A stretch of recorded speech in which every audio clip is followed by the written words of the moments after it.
guys, this is Lord Chael speaking on behalf of our show sponsor, Established Titles. Established Titles is a project based on a Scottish custom where landowners are referred to as lords and ladies.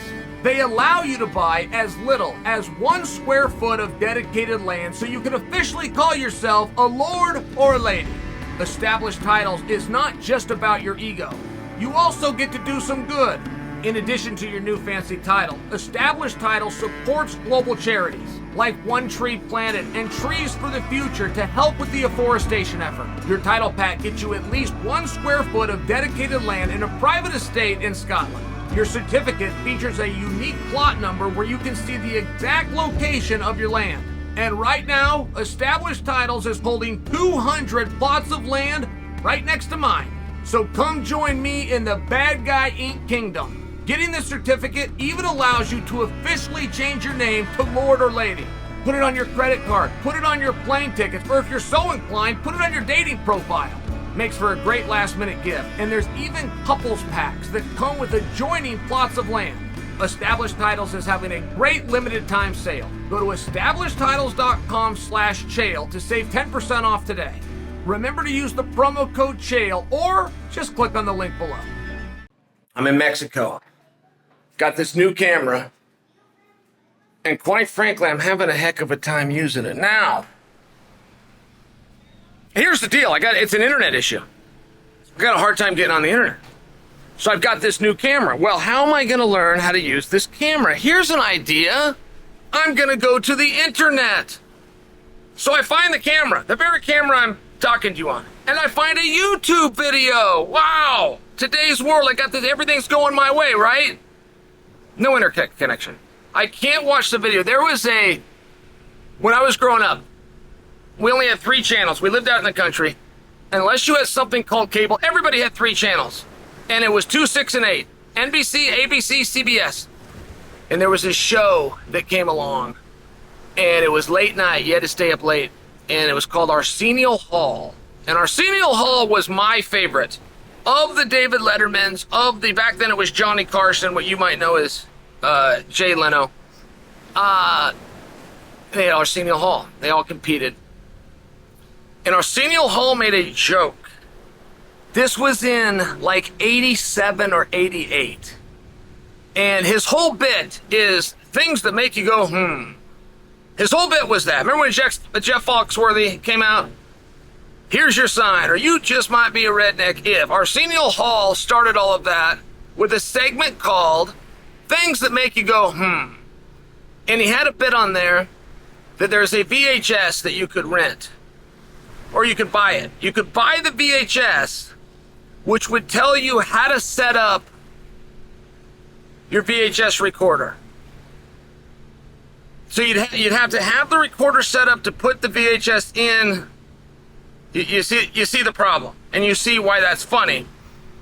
I'm in that same spot, trying to learn how to use this camera through an internet feed over something called YouTube, but I'm having a hard time accessing. All right. So in the world of the free formats, there's something called Misfit. Misfit, and it's a boxing league. And Vitor Belfort might ring a bell to you guys, because Vitor Belfort was going to box that dude that screwed up the Jake Paul fight. Something Rahman Jr. Remember that? He was supposed to fight at Madison Square Garden and Jake Paul in a main event and a bunch of money, and he blew the whole thing over a weight system. So Vitor was then matched up with this guy. Vitor, on short notice, can't box. So they bring in Greg Hardy. All right, that actually has my interest. I find Greg Hardy to be interesting. Like, there's always something going on. Whether you've got the inhaler or you just got this big NFL guy that's coming over, like whatever it is, there's always something with Greg Hardy, in my opinion. Okay, great. So the weigh-in. They go to weigh-in in. I clicked on the weigh-in to watch the weigh-in. I never even saw it. Because there was a distraction at the weigh-in, which was Dillon Danis and somebody. Dillon Danis ends up with somebody. I don't like when this happens, I must tell you. I realize that Dillon is a professional agitator, and that when he drives you nuts, it's exactly what his goal is. Like, I do get that. But it does bother me because he's a very nice guy, and his MMA career is really broken into one of three categories. The entire time that Dillon has not just focused on jiu-jitsu, he's coming over to MMA. It goes into one of three categories. He's either preparing for something, he's helping somebody else prepare for something, or he's rehabbing something, right? He's dealt with injury. So when he goes to these events, like he's a big name and he's great to get attention, and if you can get a little something going with him, you're going to be guaranteed to be in headlines. So he's a target. He becomes an instant target. And I've got to tell you that because it really does make me mad that every time he tries to go somewhere, somebody tries to get into something with him. That's a conversation for a different day, and you're going to have your own opinions on that. But here's what happened, okay? From my vantage point, from what I was able to see. All starts verbal, right? You've seen this a million times. Dillon gets into it with somebody in a cowboy hat that I believe was KSI. If that's not true, don't come down on me, right? There was a headline. I'm going off of a clip. Cowboy hat, I believe to be KSI. However that goes, right? Whatever piece of business they're doing, those are two professionals that are working. Whether that's what they want to do or they don't, there is an unwritten agreement that they read in each other's eyes, and they go into business. The reason that's relevant is because whatever happened between Danis and Mr. Cowboy Hat is between Danis and Cowboy Hat, not to mention was G-rated at worst. At worst. I think, and I watched this 2 or 3 times, I think Dillon was reaching for his hat. I don't think Dillon was trying to smack him. The headline that I clicked on would lead you to believe that and said that he did, but when I watched, no, I don't think so. I think Dillon was trying to flip his hat, do one of these things. Again, it was G-rated and it was between them, but then that always spills over, right? Like, this is the problem with an entourage. When you don't smarten up the entourage and the entourage wants to show its loyalty or get a little angle for themselves, it goes too far. Then you have the boss of the entourage go, no, wait a minute. That's what we were doing here. This is done.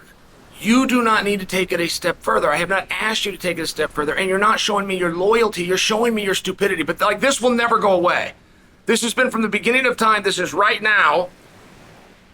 And this is going to go on for years to come. So Dillon ends up outside.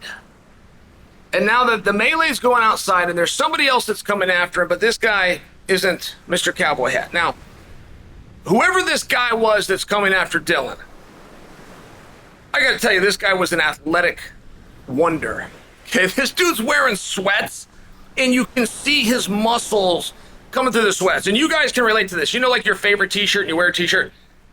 But it just happens, it hugs you right. It makes your arms look a little stronger. Maybe it makes your chest or your shoulder, and you're proud to wear that shirt, and you know you look nice in that shirt. But it's a very rare shirt.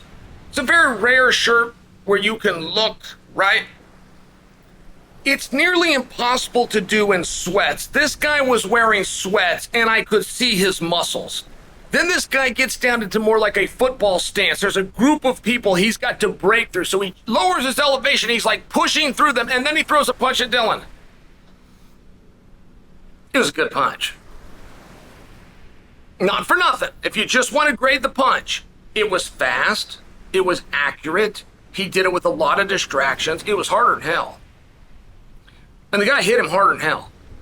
You ever want to know if Dillon Danis has a good chin? Yeah, the answer is yes. This guy cracked him on the chin, full speed, no glove on, no hands up, no roll with it. I mean, and Dillon took it. I'm watching this thing going, okay, this is not something to be celebrated. Like, this is a bad moment. That's a bad moment. I'm not going to come and talk to my audience and act like I like this kind of stuff. It's a bunch of crap, right? But this happened. And there's still an analysis of what happened. So I got a little muscle guy in the sweatsuit that pushed through a bunch of people, popped up out of nowhere, threw a punch so fast I had to re-watch it. A hook that lands on the perfect spot. Now, when I tell you guys how hard this punch is, how would I know, right? How do you know what a good punch is? Okay, well, I can actually answer that question. Whoever was videoing this, which I imagine doesn't have a camera better than the one that I'm holding right now, whoever was videoing this and wherever they were standing, you could hear the punch. That's when you know a punch is hard.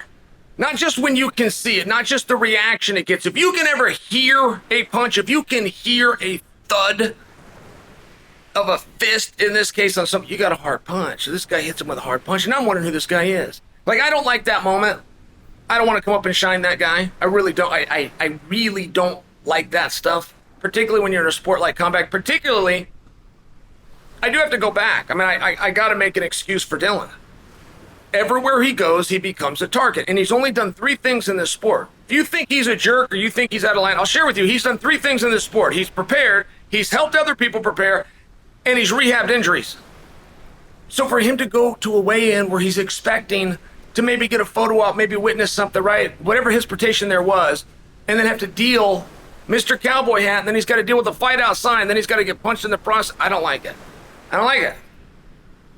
I will share with you, the guy that hit him was incredibly athletic.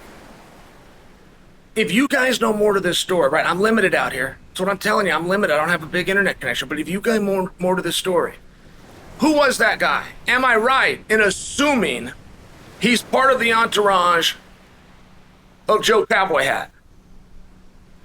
Am I close on my details here? Who is he? Is he a boxer? Is he an MMA guy? Is he signed to Bellator? What happened here? What am I missing?